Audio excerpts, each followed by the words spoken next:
Bonjour à tous, dans le cochon tout est bon à condition d'être bon avec les cochons. C'est ce que nous allons voir en découvrant un élevage ici à Fontain, près de Besançon, qui fait vivre 7 personnes en fonctionnant en circuit court, voire très court, et qui tire ainsi son épingle du foin.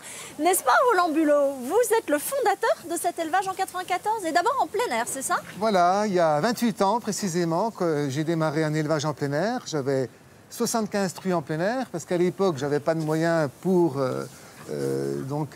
m'installer et c'était la solution la plus facile, surtout financièrement. Parce que on ne vous prêtait pas facilement. On ne prêtait rien, voilà. C'était un élevage, si vous voulez, qui n'était pas connu, surtout dans la région. Donc, il fallait faire ses preuves. Hein. Avec les banques, c'est souvent comme ça. Du coup, pendant une dizaine d'années, on a fait de l'élevage en plein air. Et ensuite, on a réussi à construire un premier bâtiment pour le naissage et l'engraissement. Et ici, c'est le naissage. On voit voilà, ici, c'est que le naissage. Alors, la particularité, si vous voulez, c'est que plein air ou pas plein air, les animaux sont toujours en liberté. Même ici, sur paille, vous voyez, ils sont sur paille, en liberté. Là, on a 5 truies ensemble, avec leurs petits, et ça se passe très bien. Et pourquoi plus de plein air, alors? Pourquoi c'était plus intéressant? Le plein air, la limite du plein air, si vous voulez, c'est les rigueurs du climat, l'hiver, l'été, quand il fait trop chaud, l'hiver, quand il pleut, comme aujourd'hui, où on a des gros problèmes de productivité, on va dire.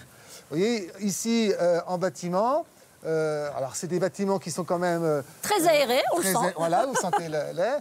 Ça répond au cahier des charges du port bio, donc on est vraiment dans un bâtiment bien-être pour les animaux au maximum. Et du coup, les performances, c'est vraiment important d'avoir des bonnes performances pour que derrière, on puisse avoir un coût de production pas trop important, ce qui nous permet de vendre nos charcuteries, nos viandes à un prix pas trop élevé. Ce qu'on verra à la fin. Alors là, ils font combien de petits, ces coches? Alors, en moyenne, on a 12 porcelets sevrés par truie, par portée, à chaque fois qu'elles font des petits. Et jusqu'à combien de portées? Eh bien, elles en font 2,2 par an. Ah oui. Et elles vont faire jusqu'à plus de 7, 8, 10 portées pour des bonnes truies, en sachant que nous, on les arrête à 5 portées. Je vais vous expliquer pourquoi. Ici, on a la chance d'avoir des truies très performantes, puisqu'on a 72 porcelets pour 5 truies allaitantes, là. Alors, ça fait plus de 14 de moyenne, et c'est un peu l'objectif à atteindre.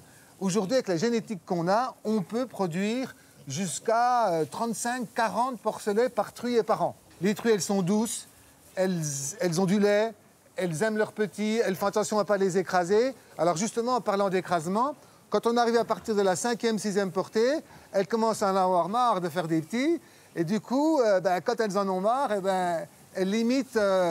on a des risques d'écrasement. Alors vous allez voir, là, elles vont toutes se coucher, et puis elles vont allaiter. Les petits commencent à réclamer, là, ils commencent à avoir faim. Donc elles vont... ils réclament, ils vont tous y aller, là. Bon, on va regarder leur repas, et puis après, on va aller voir le repas des autres, justement. Voilà.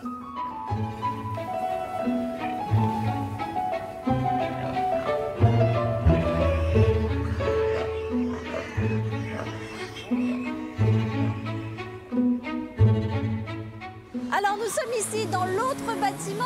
Les cochons arrivent ici à quel âge à peu près? Les cochons arrivent ici, donc à la sortie du sevrage, ils ont 28 jours. Donc ils quittent leur mère et ils rentrent dans ce bâtiment-là, donc le bâtiment d'engraissement. Ils vont rester combien de temps?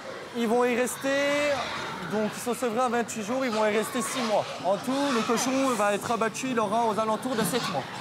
C'est l'âge optimum pour avoir C'est l'âge où les cochons vont faire 110-120 kg de poids vif. Nous, on va tuer nos cochons un peu plus tard, contrairement au circuit conventionnel, parce que c'est là où il va y avoir le dépôt de persillé dans la viande qui va se faire. Et c'est ça qui va permettre d'avoir une qualité de viande optimale.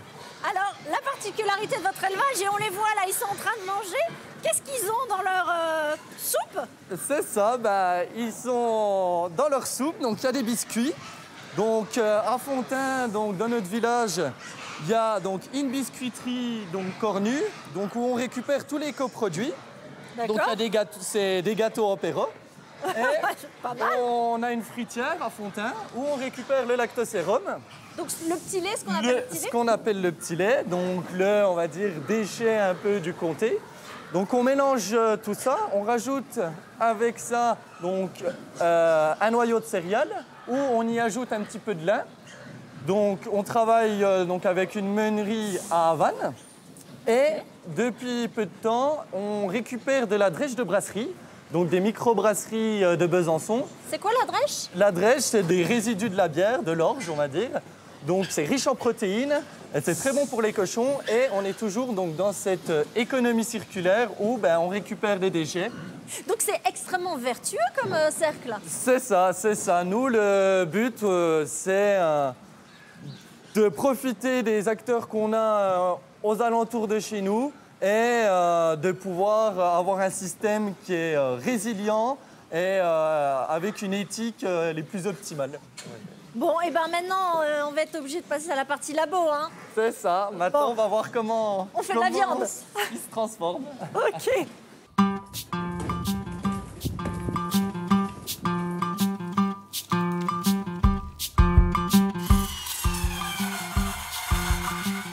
Alors là, Élie, les bêtes ont été abattues à Val-d'Aon et elles reviennent ici.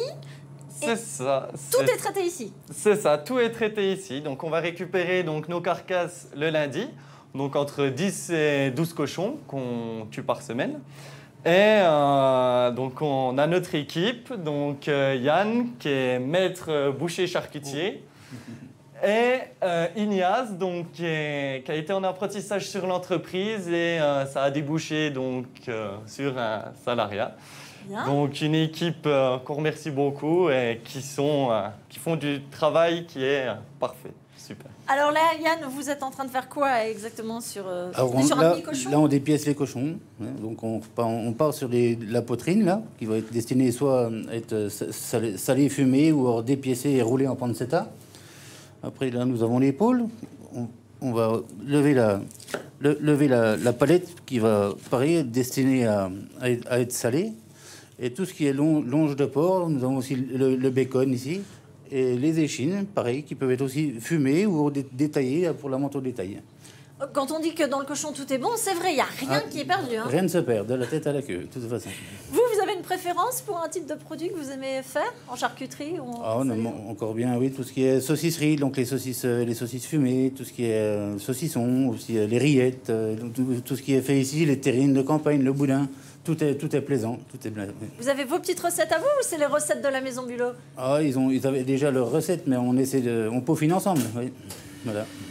Et vous sentez que c'est des bêtes, c'est de la viande qui a été élevée ici, ça se sent? Ah oui, tout à fait, oui, la qualité de la viande est très belle, oui. Et puis on s'y retrouve sur le produit final, car déjà on n'a pas besoin de mettre trop de produits dedans pour valoriser toutes ces bêtes, donc c'est plaisant de travailler avec des beaux produits, oui.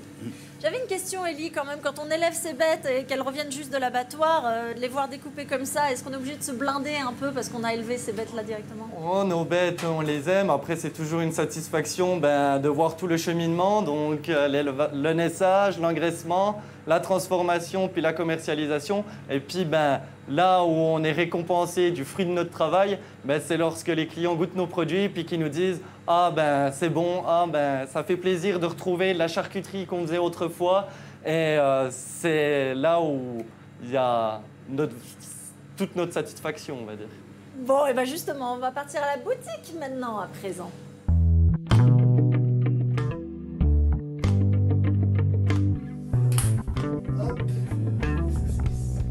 Eh bien voilà, Florence, voilà les morteaux IGP qui sortent du tué. Elles ont passé 3 jours au tué et là, donc, elles sont prêtes à être distribuées et consommées, évidemment. Donc, en plus de l'IGP qu'on a obtenu l'année dernière grâce à la distribution du petit lait de la fruitière du village à nos cochons, eh bien, on a le fait de distribuer aussi du lin dans notre ration pour équilibrer la ration. On a aussi obtenu le label Bleu Blanc Cœur. On répond au cahier des charges du Bleu Blanc Cœur, aussi bien en saucisse, aussi bien dans toutes les autres charcuteries. Et l'intérêt du Bleu Blanc Cœur, vous le connaissez, c'est un très bon rapport oméga 3 sur oméga 6. ce qui fait que les graisses, les acides gras sont de très bonne qualité. L'intérêt, c'est qu'on a des bons acides gras qui ne sont pas mauvais pour la santé, qui limitent les risques de maladies cardiovasculaires ou de diabète ou autres. Et tout ça, vos clients le savent. Qui sont les clients de cette boutique? Eh bien, les clients, on a une grosse clientèle du plateau, mais également de Besançon. Toutes les semaines ou il y en a qui viennent ponctuellement? Ben, il y a des gens qui viennent toutes les semaines systématiquement. Il y en a qui viennent 2 fois par mois, puis il y en a qui viennent qu'1 fois par an. Mais bon an, mal an, globalement, on a toujours, allez, 250, 280 clients par semaine, sur 3 jours d'ouverture, le mercredi, vendredi et samedi. Et tout ça, ça fait vivre 7 personnes, donc vous, vos 2 fils, les bouchers. C'est un modèle économique remarquable. Ah ben, c'est vrai que le fait de tout faire, l'élevage, la transformation, la vente, il faut du monde. Et voilà, donc on est 7, voire 8 par moment. Et l'intérêt, c'est que chacun y retrouve son compte, on travaille dans une bonne ambiance. Et puis économiquement, ben, c'est intéressant, tout le monde s'y retrouve. Ça veut dire qu'il faut être bon partout quand même. Ça veut dire qu'il faut être bon partout. Il faut tout maîtriser. Il faut maîtriser et l'élevage et la transformation, faire des bonnes recettes, la vente, savoir accueillir nos clients, savoir leur causer, leur parler du produit. Ils ont la possibilité d'aller visiter l'élevage quand ils le souhaitent. Tout ça fait qu'on est transparent et c'est une relation de confiance qui va s'établir au fil du temps. Est-ce que c'est un modèle d'avenir, vous pensez? Ah oui, indiscutablement, c'est vraiment ce vers quoi doivent tendre les petits élevages. On est générateur de main-d'œuvre, on est exactement dans un modèle que recherche le consommateur. Le consommateur aujourd'hui, il veut savoir ce qu'il mange, il veut savoir comment c'est produit, il veut savoir ce qu'il met dans son assiette. Et ça, je crois que c'est vraiment Et l'éleveur, il veut la vivre de solution. son travail aussi. Et puis surtout, on peut vivre de notre métier. Vous savez, moi, j'ai travaillé longtemps avec des cochons où on vendait les porcelets, on ne gagnait pas notre vie. C'est très, très frustrant et c'est même pénible à vivre. Et s'il y a un agriculteur qui se suicide tous les 2 jours, ce n'est pas un hasard. C'est qu'il y a un problème dans notre système agricole français, européen et on va dire mondial. Parce qu'en fait, le cours du porc, il est au prix mondial. Ben, en tout cas, on peut inviter les agriculteurs à venir voir votre exploitation et puis évidemment les clients aussi. Venir ici à Fontaine. À très bientôt.